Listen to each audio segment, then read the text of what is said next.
Just the other day I had a problem with a customer's pickup truck. On the way to the shop, I broke down.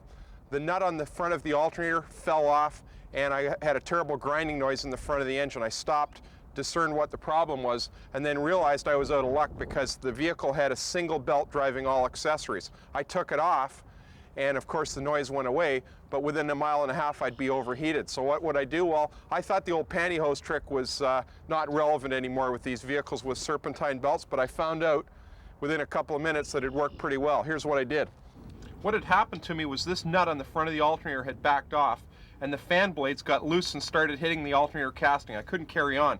Now, if you haven't pulled this pantyhose trick before, what you do is cut a complete leg off a pair of pantyhose, wrap it around the crank pulley, and then wrap it up and around the water pump pulley, because you have to turn the water pump and fan blades or you're going to overheat and you'll ruin the engine. Now, after you've got it wrapped around the pulleys, pull it up good and tight and make yourself a knot in the pantyhose, and you're going to trim off the excess so that it doesn't get caught.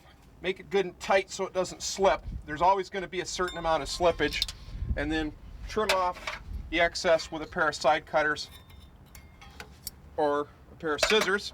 And now you can start the engine up, and the water pump will turn at a reduced speed, but enough that you can limp the vehicle in. That's your Midas tip of the week.